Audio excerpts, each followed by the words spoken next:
नमस्कार साथियों, हमारा इलेक्ट्रिशियन थ्योरी में लेसन चल रहा है डीसी थ्योरी, जो कि कंपटीशन के हिसाब से बहुत ज़्यादा इम्पोर्टेंट लेसन है। हमने इसकी 2 क्लास पढ़ ली है, आज हमारी इसकी तीसरी क्लास रहेगी। पहली क्लास के अंदर हमने इस लेसन में पढ़ा था कि परिपथ क्या होता है, कितने प्रकार का होता है, ओम का नियम क्या कहता है। सेकंड क्लास के अंदर हमने ताप गुणांक के बारे में पढ़ा और प्रतिरोधकों का सीरीज क्रम में कैसे संयोजन किया जाता है और क्या कुछ उसमें विशेषताएं होती है श्रेणी क्रम में, उसके बारे में हमने पढ़ लिया था। अब दोस्तों बात आती है नेक्स्ट जो हमारा संयोजन रहेगा प्रतिरोधकों का, वो है समांतर संयोजन। तो आज की क्लास में हम पढ़ेंगे समांतर संयोजन किस प्रकार से करते हैं। अच्छा, एक बात इसमें यह है कि श्रेणी क्रम के अंदर कुछ पावर वाले जो सवाल हैं वो ज्यादा कंपटीशन में आते हैं कि श्रेणी क्रम में पावर कैसे ज्ञात करते हैं, एक प्रतिरोधक की पावर कैसे ज्ञात होगी, दो प्रतिरोधक अगर साथ में जुड़े हैं तो दूसरे प्रतिरोधक और पहले प्रतिरोधक की पावर खपत का अनुपात निकालिए। इस प्रकार से कुछ क्वेश्चन आते हैं, वो अपने तब करेंगे जब अपने पावर वाला एक टॉपिक आएगा इसी लेसन के अंदर। जब वो कंप्लीट हो जाएगा तो फिर अपने पावर वाले सीरीज क्रम के सवाल भी करेंगे। लेकिन आज अपने स्टार्ट करते हैं। इस लेसन का महत्वपूर्ण टॉपिक है समांतर क्रम, प्रतिरोधकों का समांतर क्रम यानी कि पैरेलल संयोजन। अपना अब टॉपिक रहेगा पैरेलल कनेक्शन। हिंदी में हम इसको बोलते हैं समांतर संयोजन, पैरेलल कनेक्शन, समांतर संयोजन। देखो दोस्तों, सबसे पहली बात आपको यह पता होनी चाहिए कि समांतर किसे बोलते हैं। जब अपने 7वीं क्लास में 8वीं क्लास में थे तो अपने को बताया गया था कि समांतर लाइनें कौन सी लाइनें होती हैं, पैरेलल लाइनें कौन सी होती हैं। अपने पढ़ भी चुके होते थे कि ऐसी 2 लाइनें या ऐसी 3 लाइनें जो आपस में आगे या पीछे बढ़ा देने से कभी नहीं काटती हैं, वो समांतर लाइनें कहलाती हैं। तो सेम का सेम वही बात यहां है कि 2 प्रतिरोधक है और उनके अंदर जो संयोजन होगा वो इस प्रकार से होगा कि सीरीज क्रम में तो कुछ अलग प्रकार से हम करते थे। ये एक प्रतिरोधक है, इसी प्रकार से ये दूसरा प्रतिरोधक है, इसी प्रकार से ये तीसरा प्रतिरोधक है। 3 प्रतिरोधक है, एक का नाम है R1, एक का नाम है R2, एक है R3। देखो दोस्तों, प्रतिरोधक मैंने इसलिए लिया है क्योंकि कोई भी लोड को हम समांतर क्रम में जोड़ सकते हैं, तो हर लोड के अंदर प्रतिरोध जरूर होता है। तो मैंने प्रतिरोध को ही उन लोड को ही प्रतिरोध माना है और उनको अपने पैरेलल क्रम में जोड़ रहे हैं। तो समांतर क्रम किसे बोलते थे हम, जैसे ये 2 प्रतिरोध हैं, इनको आपस में बढ़ाओ आगे पीछे तो आपस में नहीं काटने वाले, तो ये समांतर लाइनें थी। तो सेम इसी प्रकार से क्या काम किया जाता है यहाँ पे दोस्तों कि ये जो इसकी जो एक वायर है, ये इसकी एक वायर और इसकी एक वायर, श्रेणी क्रम में क्या था कि 1 नंबर प्रतिरोधक की सेकंड वायर दूसरे प्रतिरोधक की फर्स्ट वायर से कनेक्ट करते थे अपने, और इसी प्रकार से 3 नंबर की 1 नंबर तार और 2 नंबर की दूसरी वायर अपने आपस में कनेक्ट करते थे। लेकिन यहां ऐसा नहीं करना, यहां ऐसा करना है कि जो पहले प्रतिरोधक की पहली, दूसरे की पहली और तीसरे की पहली को आपस में जोड़ देना है। आपस में इनको आपस में इस प्रकार से जोड़ना है और इसी प्रकार से सेकंड वालों को भी आपस में जोड़ना है। और यहां जहां जोड़ किए हैं वहां अपने यदि सप्लाई दे देते हैं, वोल्टेज दे देते हैं, ईएमएफ दे देते हैं, तो ये जो कनेक्शन आप सामने देख पा रहे हो, यह कनेक्शन कहलाएगा समांतर संयोजन। देखो दोस्तों, सबसे पहले आपको ये कम से कम पता होना चाहिए कि समांतर क्रम अपने किसको बोलते हैं और कैसे बनाते हैं। R1 का पहला वायर, R2 का पहला वायर और R3 का पहला वायर सबको आपस में जोड़ा। इसी प्रकार से R1 का दूसरा वायर, R2 का दूसरा वायर, R3 का दूसरा वायर आपस में जोड़ा। और जहां जहां जोड़ किए हैं वहां यदि सप्लाई दे दी जाए तो यह कनेक्शन समांतर कनेक्शन कहलाता है। ऐसे बहुत सारे प्रतिरोध हो सकते हैं, बहुत सारे लोड हो सकते हैं। अब समांतर कनेक्शन अपने क्यों करते हैं उसके बारे में अपने कुछ बातें पढ़ते हैं। अच्छा, एक मैं थोड़ी सी सीरीज क्रम में एक बात बताना भूल गया जो अभी याद आई कि श्रेणी क्रम में एक बात दोस्तों आप ध्यान रखना कि श्रेणी क्रम के अंदर 4 प्रतिरोध जुड़े हैं या 5 या 6 जितने भी जुड़े हैं, अगर उन प्रतिरोधकों में से कोई एक भी प्रतिरोधक खराब हो गया, जैसे मान लो विद्युत लैंप था, हीटर था, पंखा था, 3 लोड थे, उसमें से पंखा खराब हो गया लेकिन थे श्रेणी क्रम के अंदर, तो दोस्तों कोई भी लोड काम नहीं करेगा, क्योंकि इस करंट का रास्ता जो एक ही रास्ता था वो रास्ते में रुकावट आ गई, तो जो बाकी जो 2 लोड बच गए हैं वो भी काम नहीं करने वाले, वो भी अपना कार्य नहीं करेंगे। तो श्रेणी क्रम में एक बात का विशेष ध्यान रखना कि श्रेणी क्रम में यदि कोई भी प्रतिरोधक ओपन हो जाए या खराब हो जाए तो क्या होता है, कोई भी लोड काम नहीं करता। यदि कोई प्रतिरोधक शॉर्ट हो जाता है, कोई प्रतिरोधक शॉर्ट हो गया, कोई मोटर थी श्रेणी क्रम में जुड़ी वो शॉर्ट हो गई, तो बाकी बचे हुए लोड काम करेंगे और उनमें धारा का मान पहले से बढ़ जाएगा और टोटल प्रतिरोध का मान घट जाएगा। तो ये श्रेणी क्रम की कुछ बातें हैं जो आप नोट्स बुक में नोट कर लेना। समांतर क्रम अपने कर रहे हैं, तो इसके अंदर सबसे पहले मैं इसकी विशेषताएं बता देता हूं कि समांतर क्रम में क्या विशेषताएं होती हैं। तो देखो दोस्तों, इसकी अगर अपने विशेषताएं पढ़ें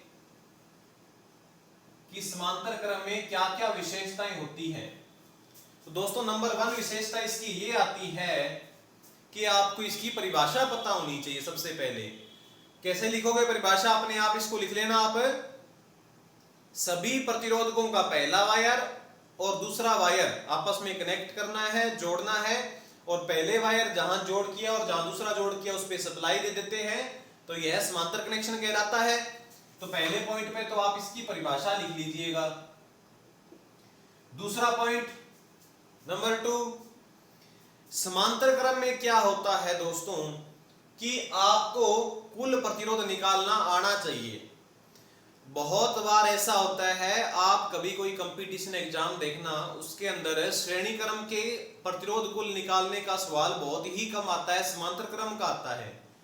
अब समांतर क्रम में कैसे आता है वो भी देखते हैं अपने, लेकिन उससे पहले एक बात सीखो कि जैसे मान लो यहां से अपने 100 वोल्ट इसमें ईएमएफ का मान दिया गया, तो क्या होगा, चाहे R3 का मान कुछ भी है, R2 का मान कुछ भी है, R1 का मान कुछ भी है, लेकिन इसमें जो वोल्टेज का मान आएगा प्रत्येक प्रतिरोधक पर वो 100 वोल्ट ही आएगा।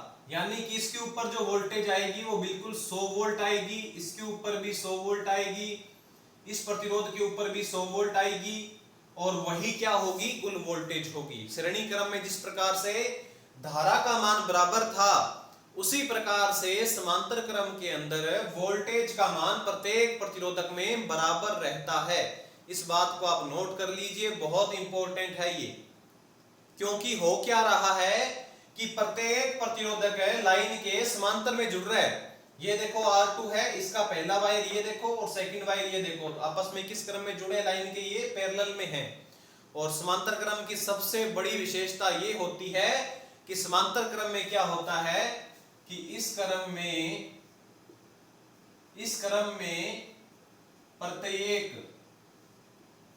प्रत्येक प्रतिरोधक के सिरों के मध्य विभवांतर बराबर रहता है। इस बात को आप नोट कर लेना और याद करनी है, चाहे प्रतिरोध का मान कुछ भी है, एक 10 ओम का है, एक 500 ओम का है, एक 1000 ओम का है, धारा इनमें अलग अलग चलेगी, प्रतिरोध के अनुसार से धारा अलग अलग चलेगी, लेकिन इनमें वोल्टेज का मान क्या मिलेगा आपको, सब प्रतिरोधकों में बराबर मिलेगा। तो ये दूसरा पॉइंट बहुत इंपॉर्टेंट है। ठीक है दोस्तों, तीसरे पॉइंट में हम ये लिखेंगे कि यहां से मान लो धारा भेजी है हमने IT, टोटल करंट यहां से चलना प्रारंभ हुई, यहां तक पहुंच गई करंट।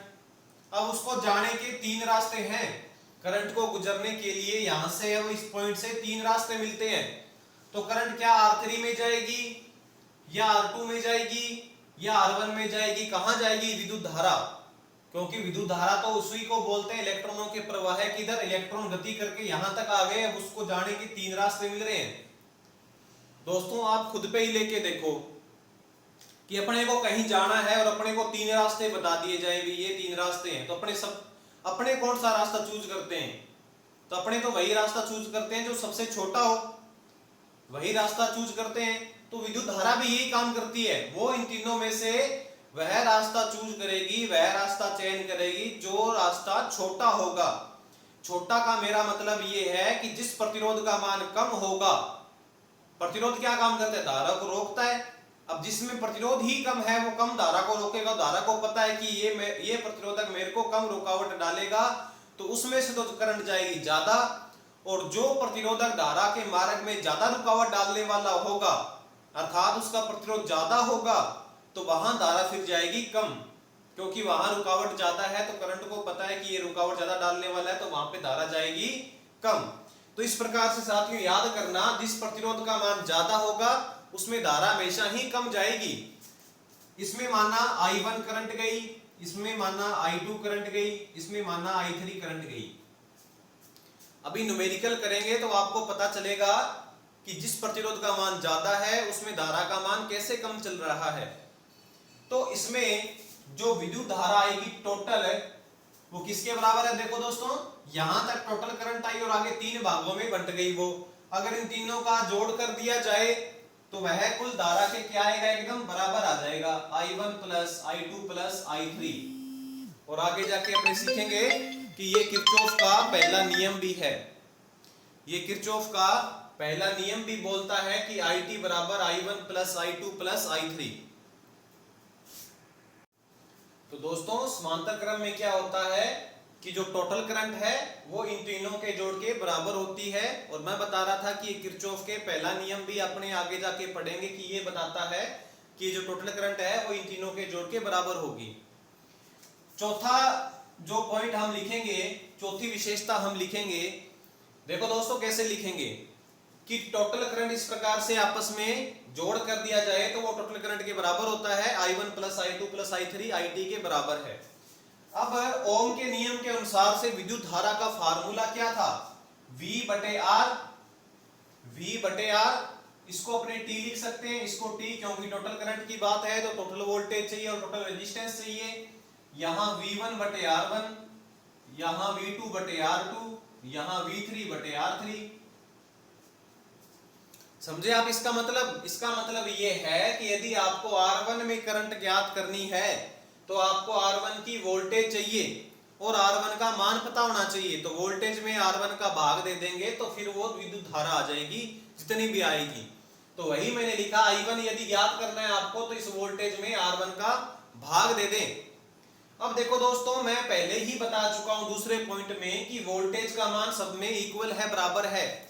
तो क्या कर सकते हैं? हम ऐसा कर सकते हैं, VT बटे RT, यहां से V कॉमन ले लेते हैं तो हमारे पास बचेगा 1 बटे R1 प्लस 1 बटे R2 प्लस 1 बटे R3।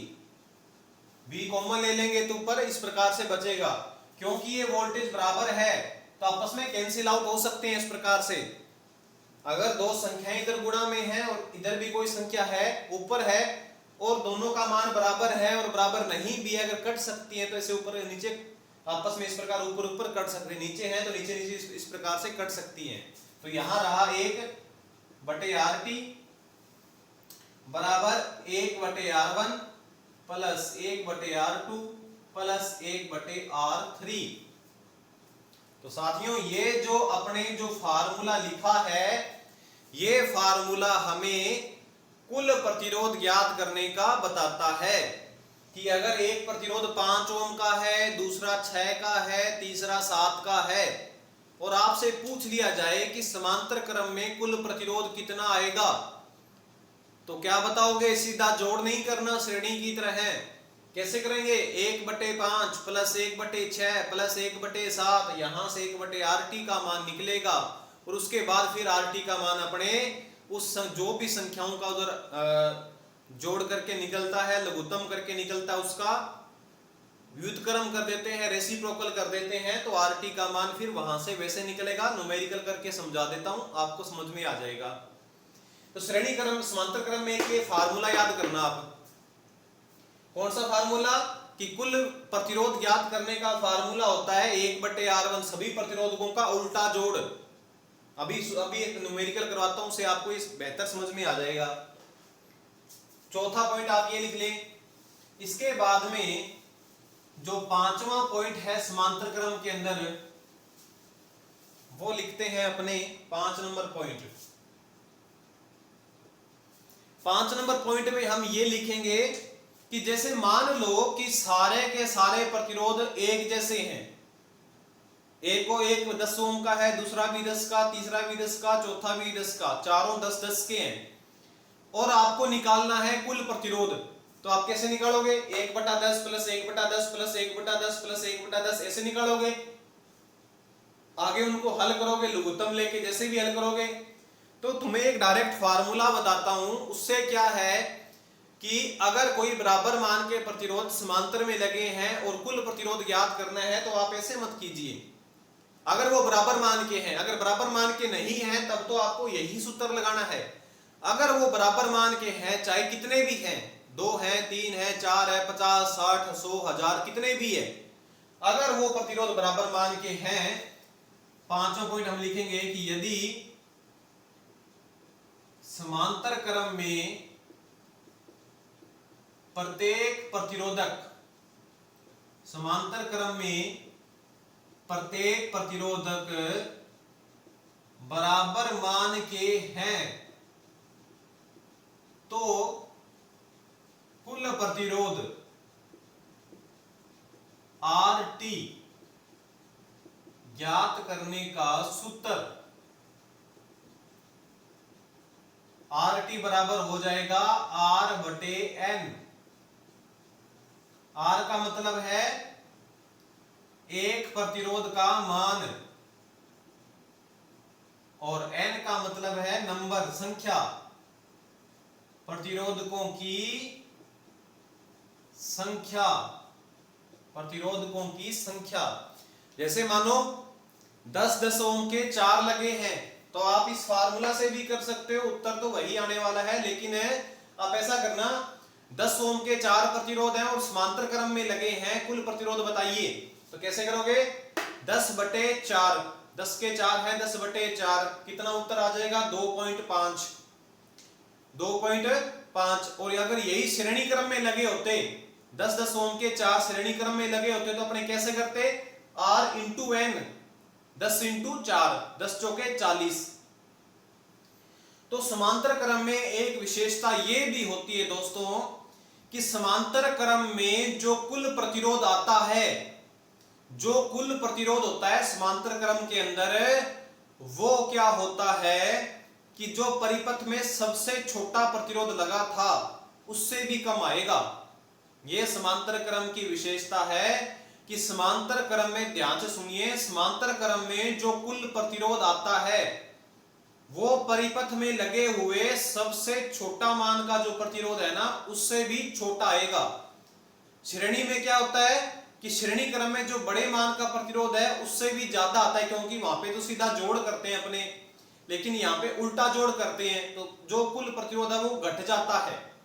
तो समांतर क्रम में क्या बात समझ में आई आपको कि समांतर क्रम में यदि कोई आपको कुल प्रतिरोध निकालना है, और कुल प्रतिरोध कितना आएगा, जो परिपथ में सबसे छोटा प्रतिरोध है उससे भी छोटा निकलेगा। तो यदि आपको जांच करनी है कि हमारा उत्तर सही है कि नहीं, तो आप एक बात देख लीजिए कि परिपथ में सबसे छोटे मान का प्रतिरोध कौन सा है, क्या अपना उत्तर उससे भी छोटा आया है क्या? अगर उससे कम आया है तो आपका समांतर क्रम में कुल प्रतिरोध सही हो सकता है, अन्यथा फिर गलत ही है वो। तो हम छठा पॉइंट ये लिखेंगे समांतर क्रम के अंदर। छठा पॉइंट समांतर क्रम का हमारा रहेगा, छठा पॉइंट हमारा रहेगा जो आप भी नोट करेंगे। क्या लिखना है छठे पॉइंट में कि समांतर क्रम में, समांतर क्रम में कुल प्रतिरोध, कुल R, कुल आर परिपथ में लगे सबसे कम मान के आर से भी कम होता है। इसको अपने एक न्यूमेरिकल से अभी सिद्ध भी कर देते हैं कि क्या ये बात सही है कि समांतर में जो छोटा प्रतिरोध है उससे भी कुल प्रतिरोध छोटा आएगा। अभी देखते हैं।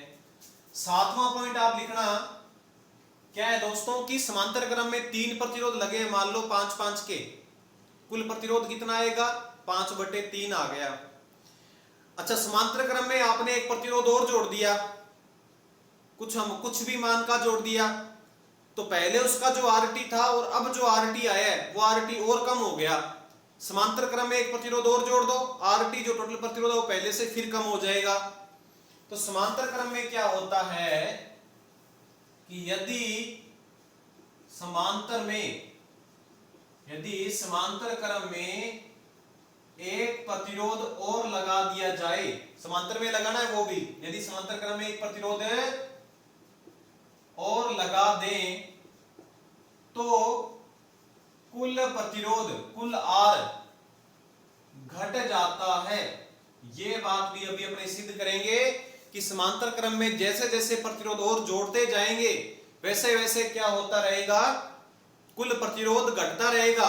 और कुल प्रतिरोध यदि घट रहा है तो कुल धारा का मान क्या होगा, वो बढ़ता रहेगा। कुल प्रतिरोध घट जाता है तथा कुल धारा बढ़ जाती है। 7 नंबर पॉइंट समांतर में हम ये लिखेंगे। ये भी आपको भी समझाता हूं मैं कैसे आएगा ये। अच्छा, 8वां पॉइंट देखो समांतर क्रम में क्या होगा। 8वां पॉइंट हम ये लिखेंगे कि अपने घरों में जो वायरिंग होती है, जितने भी वायरिंग के जो भी लोड हैं वो सारे के सारे आपस में समांतर में जुड़े होते हैं। जैसे एक पंखा है, एक विद्युत लैंप है, एक मान लो टीवी है, तो तीनों आपस में पैरेलल में जुड़े हैं, समांतर में जुड़े हैं। तो कुल प्रतिरोध किस प्रकार से निकलेगा उनका 1/R1 + 1/R2 + 1/R3। अच्छा, समांतर में ही क्यों जोड़ा? अगर आपसे कभी कोई इलेक्ट्रिकल का कोई इंटरव्यू हो, उसमें पूछ लिया जाए कि घरों की जो वायरिंग है उसमें प्रत्येक लोड समांतर में जुड़ा होता है, क्या कारण है, तो क्या कारण बताएंगे हम? क्योंकि समांतर क्रम की विशेषता होती है कि प्रत्येक लोड पर बराबर वोल्टेज आती है और वो सप्लाई वोल्टेज उसके बराबर आएगी। यदि श्रेणी क्रम में जोड़ दिया जाता तो क्या होता? यदि सभी लोड को, अपने घरों में जो लोड है सबको श्रेणी क्रम में जोड़ दिया जाता तो क्या होता? तो ऐसा होता कि जिस प्रतिरोध का मान ज्यादा है, जिस लोड के प्रतिरोध का मान ज्यादा है वो वोल्टेज ज्यादा ले लेता, और जिसका प्रतिरोध कम है वो वोल्टेज कम लेता। तो कम लेता तो फिर वो काम ही नहीं करता। हर एक प्रतिरोध की, हर एक लोड की वोल्टेज रेटिंग होती है और वो उस रेटिंग पर ही काम करता है। जैसे पंखा है, 230 वोल्ट के लिए डिजाइन किया गया है, अगर उसको वोल्टेज 150 मिलेगी, 100 मिलेगी, तो वो बिल्कुल काम ही करना कम करेगा, बिल्कुल धीरे चलेगा। तो हर एक लोड की वोल्टेज रेटिंग डिसाइड की गई है, उसी लोड पर, उसी वोल्टेज पर ही वो काम करते हैं। और समांतर क्रम की ये विशेषता है कि प्रत्येक लोड पर वोल्टेज बराबर आती है, इसीलिए ही अपने प्रत्येक जो लोड है घरों में वो समांतर क्रम में जोड़ते हैं, क्योंकि प्रत्येक लोड पर वोल्टेज क्या मिलेगी, सब लोड पर बराबर बराबर मिलेगी, तो अपने कैपेसिटी के अनुसार वो काम करते रहेंगे। और जैसे जैसे अपने सारे घर के परिपथ के जो स्विच ऑन करते रहें, जैसे मान लो पंखे का बटन दबा दिया, बल्ब का दबा दिया, दोनों आपस में समांतर में हो गए तो कुल प्रतिरोध पहले से कम हो गया। फिर एक बटन और दबा दिया तो समांतर में एक लोड और जुड़ गया तो कुल प्रतिरोध और घट गया। एक बटन और दबा दिया तो एक लोड और चल गया तो कुल प्रतिरोध और घट गया। तो होता क्या रहता है, जैसे जैसे आप समांतर क्रम के अंदर स्विच का बटन दबाते हो, मतलब लोड को पैरेलल में जोड़ते जाते हो, उसी प्रकार से कुल प्रतिरोध का मान घटता जाता है और कुल धारा का मान बढ़ता जाता है। सीरीज में जस्ट उल्टा, सीरीज में बस जस्ट इसका उल्टा होगा। वहां पर यदि आप कोई प्रतिरोध जोड़ते हो तो कुल प्रतिरोध का मान बढ़ता है और कुल धारा का मान घटता है। तो दोस्तों 8वां पॉइंट आप लिखेंगे क्या लिखोगे 8वां पॉइंट कि प्रत्येक घर के सभी लोड किस क्रम में होते हैं? समांतर क्रम में होते हैं। कारण आपको पता चल गया है, क्योंकि वोल्टेज का मान सब पर मिलेगा बराबर, और वो वोल्टेज होगी सप्लाई वोल्टेज, जो हमें वितरण प्रणाली वाले, जो विद्युत विभाग वाले जो वोल्टेज फेज और न्यूट्रल के बीच प्रोवाइड करवाते हैं, वही वोल्टेज सब लोड पर जाएगी। तो इस प्रकार से ये 8 पॉइंट लिखेंगे समांतर में। एक न्यूमेरिकल करवाता हूं अभी, ये सारे जो 7-8 पॉइंट हैं ये सारे उस न्यूमेरिकल से सिद्ध भी हो जाएंगे। आप ये 8 के 8 पॉइंट हैं उनको अच्छे ढंग से लिखिए, और अभी अपने एक न्यूमेरिकल करते हैं दोस्तों। उस न्यूमेरिकल से सारे पॉइंट सिद्ध करके बता देता हूं कि ये सारी बातें सही है या नहीं है।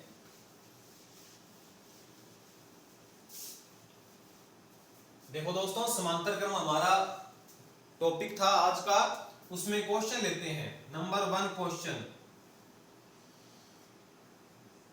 यदि एक समांतर संयोजन में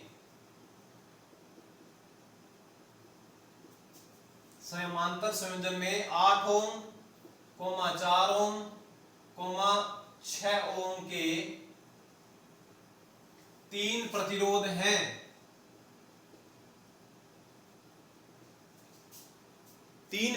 हैं, तथा 4 ओम पर विभवांतर 100 वोल्ट है।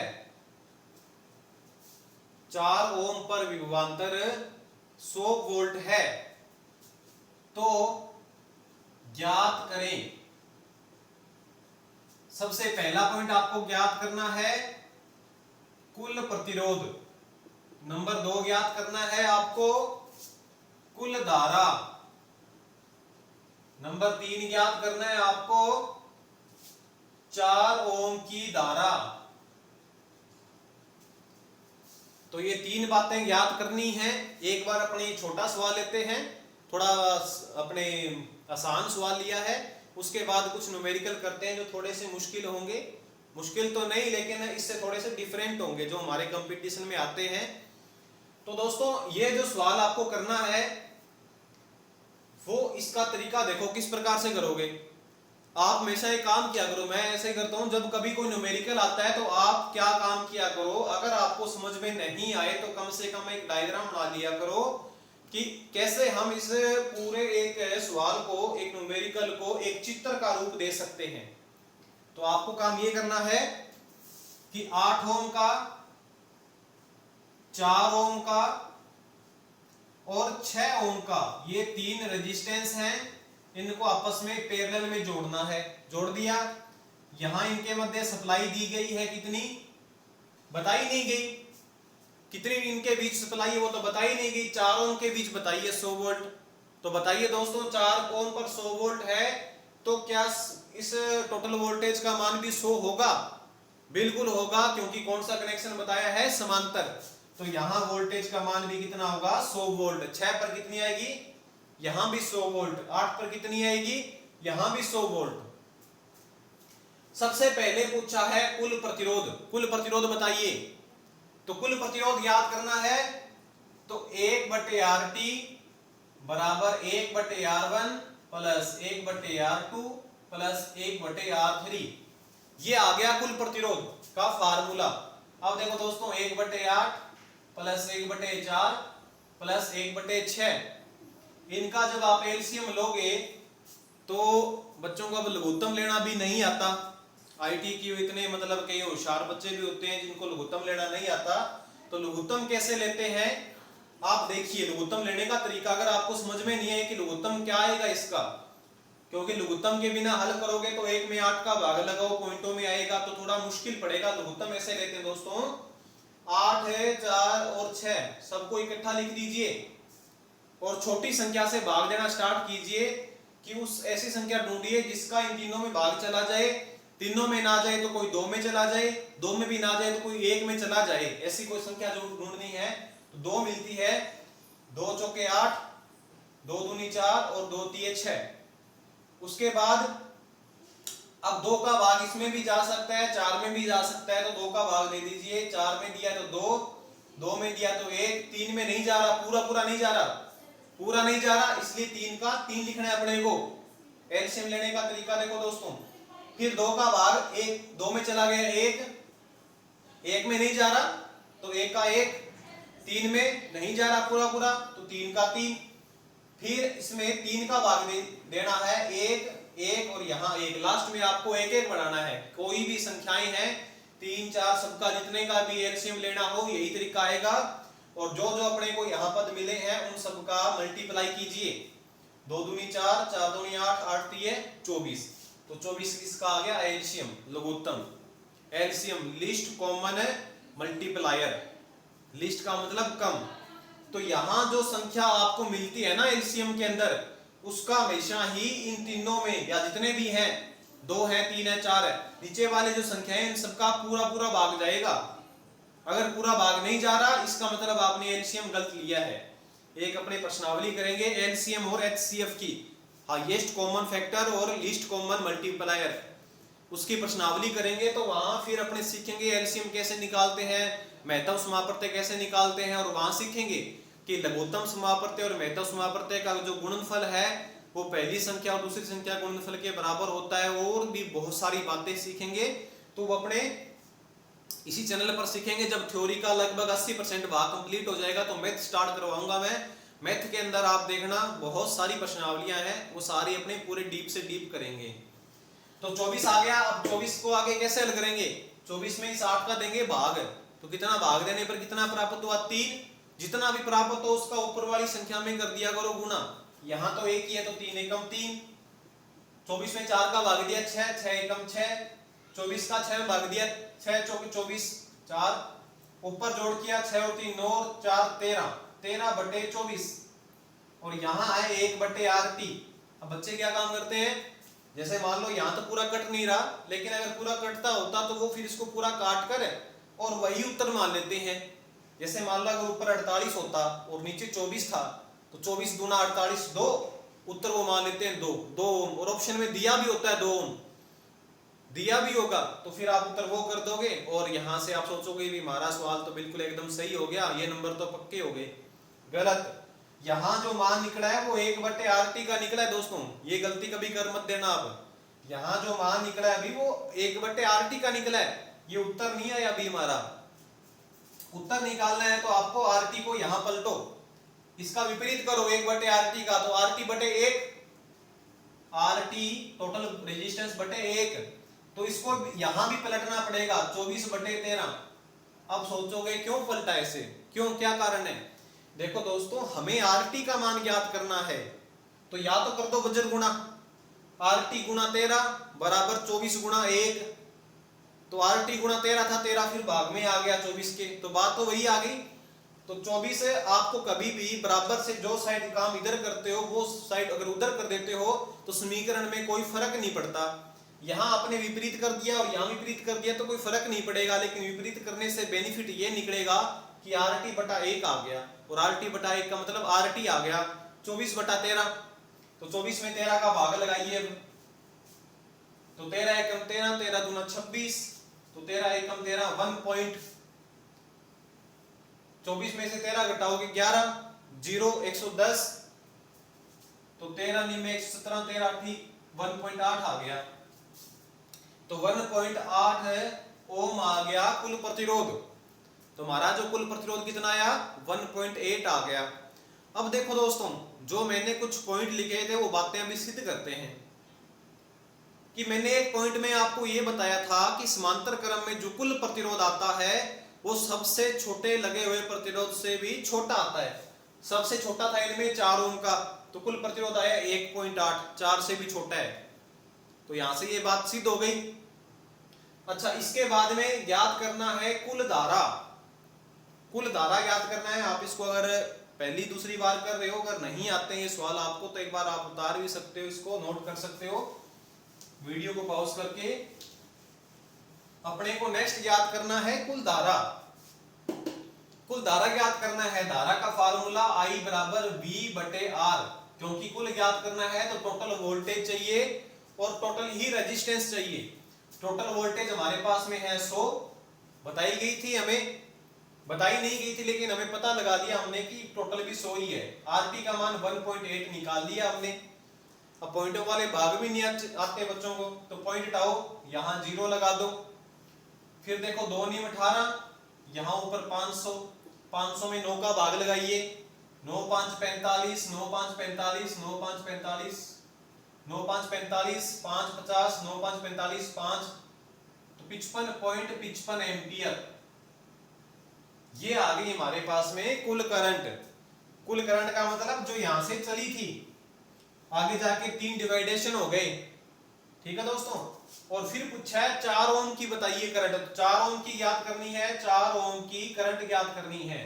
तो 4 ओम की वोल्टेज चाहिए, यानी जो 4 ओम का प्रतिरोध उसकी वोल्टेज और 4 ओम का रेजिस्टेंस पता होना चाहिए। तो 4 ओम की वोल्टेज हमारे पास में 100 है, 4 ओम का रेजिस्टेंस 4 ही है, तो कितना एम्पियर आ गया 25। सबका इस प्रकार से आप निकाल सकते हो।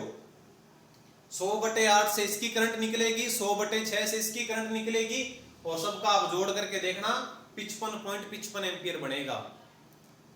तो दोस्तों इस प्रकार से तीनों चीजें हमने हल कर दी है। अब एक बात सुन लो, अगर इस समांतर क्रम के अंदर एक प्रतिरोध और निकाल लगाइए, आप समांतर क्रम में एक प्रतिरोध 4 ओम का और लगा दीजिए, समांतर क्रम में एक प्रतिरोध 4 ओम का और लगा दीजिए, और फिर आप इसका कुल प्रतिरोध बताइए, क्या 1.8 आता है, क्या जो हमारा प्रतिरोध था 1.8 आता है या इससे भी कम आएगा? तो वो मेरे को आप कमेंट बॉक्स में जरूर बताइए कि तब कुल प्रतिरोध कितना निकलेगा, तब कुल धारा कितनी निकलेगी। अगर एक प्रतिरोध 4 ओम का और जोड़ दिया जाए तो कुल प्रतिरोध कितना निकलेगा और कुल धारा कितनी निकलेगी, आप कमेंट बॉक्स में इसका उत्तर जरूर बताना मेरे को, तब पता चलेगा भी आपको ये चीजें समझ में आई है या नहीं आई।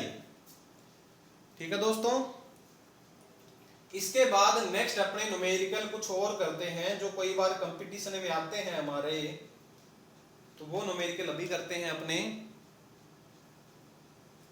अच्छा, एक न्यूमेरिकल अपने लगभग पेट होता है जो हर एक कंपटीशन में आ ही जाता है। ऐसा होता है, बिल्कुल एकदम फिक्स सा क्वेश्चन है कि समांतर क्रम में 100 ओम के 100 प्रतिरोध लगे हैं, 100 ओम के 100 प्रतिरोध लगे हैं, तो कुल प्रतिरोध बताइए। 100 ओम के 100 लगे हैं, या बोल देता है 1000 ओम के 1000 प्रतिरोध लगे हैं, तो फिर कुल प्रतिरोध कितना आएगा?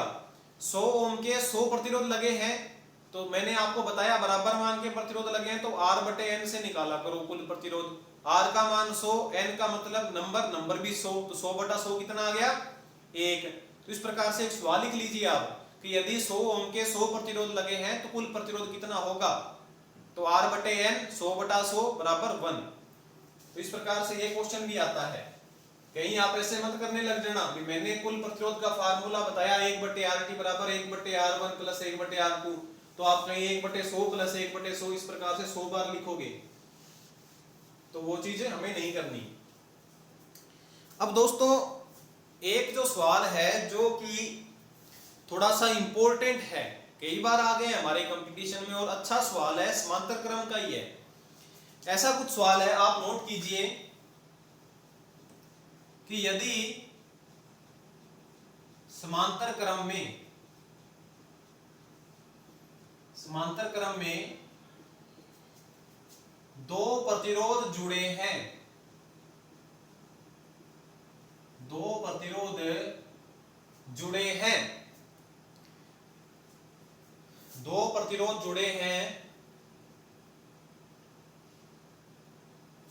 जिनका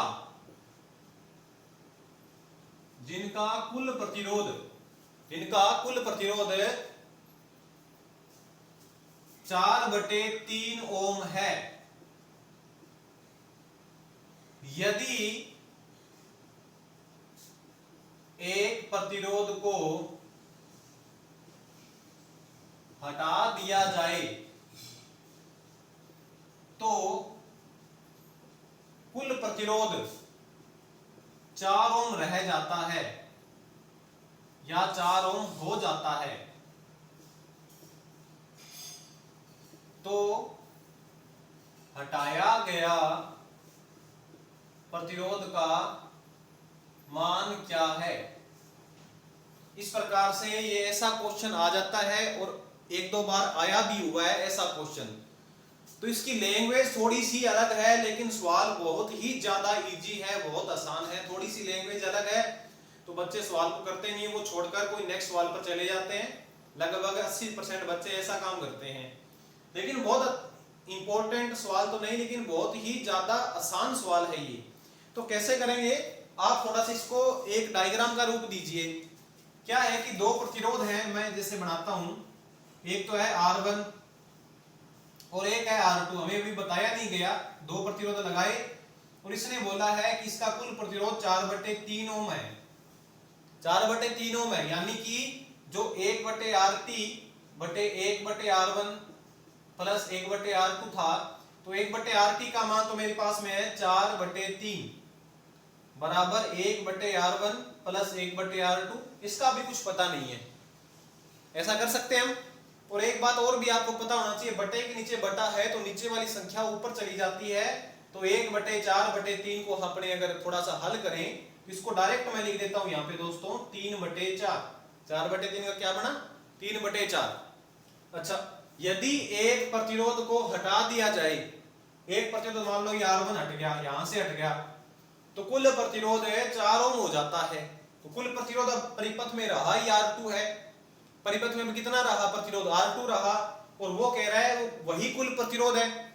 परिपथ में एक ही प्रतिरोध है तो वही कुल प्रतिरोध हो जाएगा, तो वो 4 ओम है, यानी कि R2 का मान पता चल गया है 4 ओम है।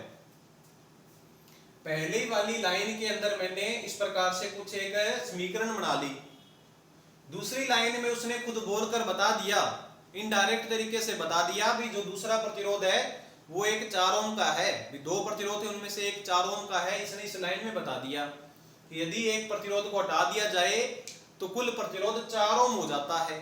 इसका मतलब जो हटाया था उसका तो पता नहीं, लेकिन जो रहा है वो 4 ओम का रह गया।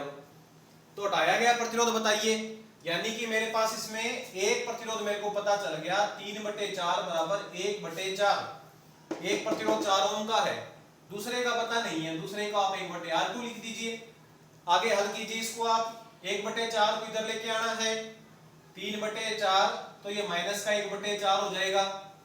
अब कई स्टूडेंट सोचते हैं भी 1/4 को इधर क्यों लेके आए, अपने 3/4 को उधर ले जाए तो क्या फर्क पड़ेगा। देखो दोस्तों, यहाँ R2 है, एक बीजगणितीय संख्या है, और यहाँ एक ये अंकगणितीय संख्या है।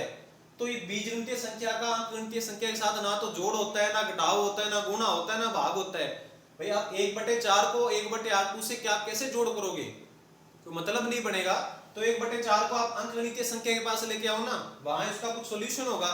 क्या सॉल्यूशन होगा कि इसका लघुत्तम आ सकता है 4, ऊपर आ जाएगा 3 और -1 बराबर 1/R2। इसको आप आगे हल कीजिए, 3 में से 1 घटाया 2, 2/4 है बराबर 1/R2। 2/4 को हल करना है, 2 एकम 2, 2 दूनी 4। अभी ये उत्तर नहीं है, या फिर बता रहा हूं 1/2 उत्तर नहीं है। अभी इसको यहां पलटेंगे तो इधर को भी 1/2 को ही पलटना पड़ेगा। तो R2 यहां से कितना निकल जाएगा, 2 ओम। तो साथियों, हमारा जो हटाया गया प्रतिरोध था वो 2 ओम का था। तो ये देखो, कोई इसमें मुश्किल बात नहीं है, बहुत इजी तरीका है। इसी तरीके से आपको करना है। और ऐसा सवाल कई बार आ गया है, मेट्रो के एग्जाम में आ गया है, बिजली बोर्ड के टेक्निकल हेल्पर के एग्जाम के अंदर आ गया है, एक भर्ती आई थी इसरो वाली, उसमें भी आ गया था। ये बहुत सिंपल सवाल है, ऐसे सवाल आप इनको करके देखिए। आप कुछ और भी मान लेके और करके देखिए। अगर आपको पता करना है भी हमारा उत्तर सही है कि गलत है, ये 2 ओम सही है या गलत है, तो आप जांच भी कर सकते हो। कैसे जांच कर सकते हो, यदि समांतर क्रम में 2 प्रतिरोध जोड़े हैं जिनका कुल प्रतिरोध 4/3 ओम है, जांच कीजिए। अब एक प्रतिरोध 2 ओम का पता हो गया, एक 4 ओम उसने बता ही दिया था, दोनों को समांतर में जोड़ के देखिए क्या कुल प्रतिरोध 4/3 आता है क्या। अगर आता है तो हमारा ये सवाल जो हमने निकाला है वो सही है। तो यहां से ऐसे सवाल भी आते हैं। एक तरीके का सवाल और करवाता हूं जो कि बच्चे बहुत गलत करते हैं। तो ये एक सवाल करवाता हूं आपको जो कि आपको समझ में आ जाएगा। देखना दोस्तों, एक क्वेश्चन करवाता हूं, यदि 10 ओम की एक तार को का रूप देकर, रूप दे दिया जाए, रूप में मोड़ दिया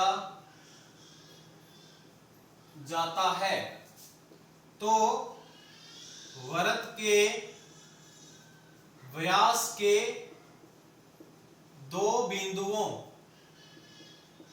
के मध्य कुल प्रतिरोध ज्ञात करो। 10 ओम की एक तार थी, जैसे मार्कर है, मान लो एक तार है 10 ओम की, इसको मोड़कर ऐसे क्या बना दिया, एक वर्त बना दिया। वर्त बना दिया तो उसने पूछा है वर्त के जो व्यास हैं, व्यास के जो दो बिंदु हैं उनके बीच में कुल प्रतिरोध बताइए। अब देखो दोस्तों, ये 10 ओम की एक तार है, ये सवाल आया था 2014 के टेक्निकल हेल्पर का, ये राजस्थान में जो एग्जाम हुआ था 2 फरवरी 2014 को, उसमें आया था ये सवाल। 10 ओम का एक तार है, ये ए पॉइंट मानो, ये बी पॉइंट मानो।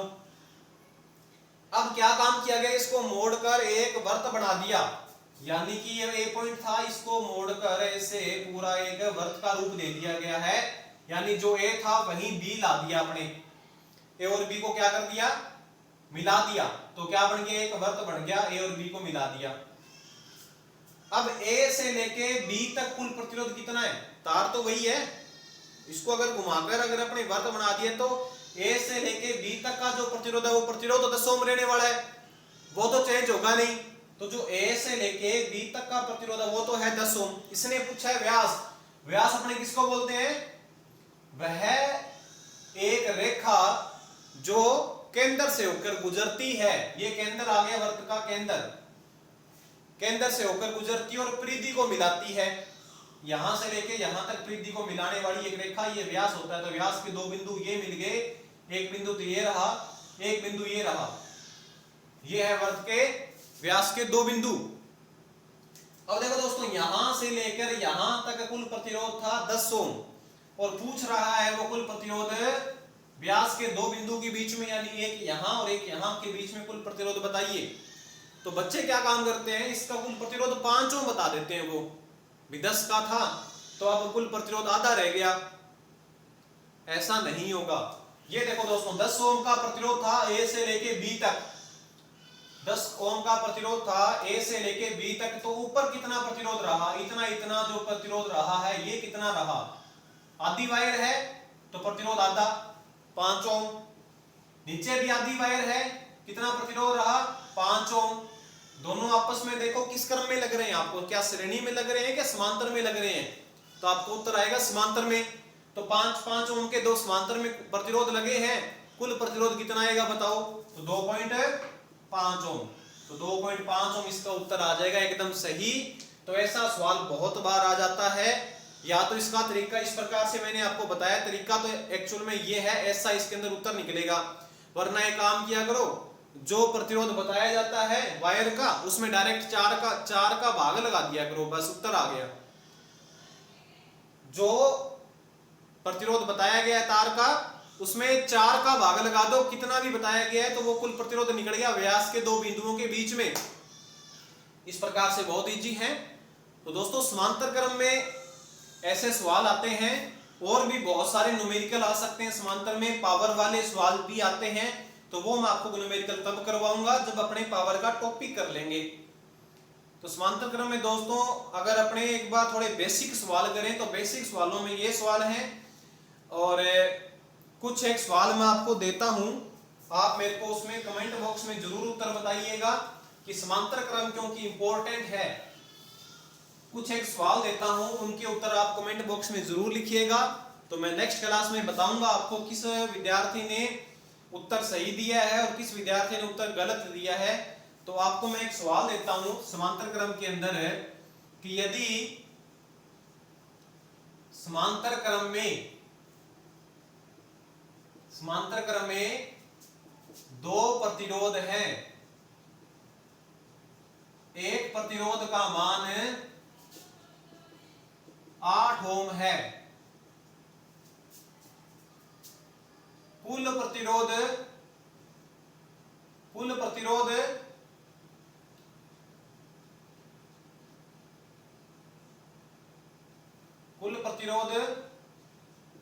24/5 है, कुल प्रतिरोध 24/5 ओम है। तो दूसरा प्रतिरोध ज्ञात कीजिए, दूसरा प्रतिरोध ज्ञात करना है आपको। कमेंट बॉक्स में इसका उत्तर बताइएगा। कल आपको बताऊंगा भी किस विद्यार्थी ने उत्तर सही दिया है और किसने गलत दिया है। गलत दिया है तो उसका उत्तर सही कैसे होगा, ये अपने कल वाली क्लास में करेंगे। एक क्वेश्चन ये देंगे अपने कि समांतर क्रम के अंदर समांतर क्रम में 4 प्रतिरोध जुड़े हैं। समांतर क्रम में 4 प्रतिरोध जुड़े हैं। एक प्रतिरोध जो कि 10 ओम, 5 ओम, 4 ओम और x ओम के हैं।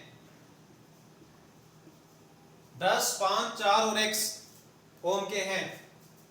यदि 10 ओम पर 10 ओम में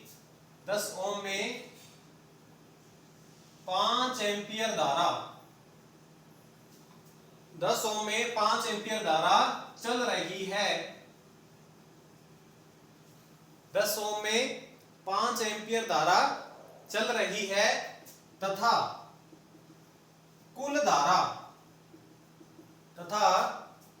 धारा एक सेकंड,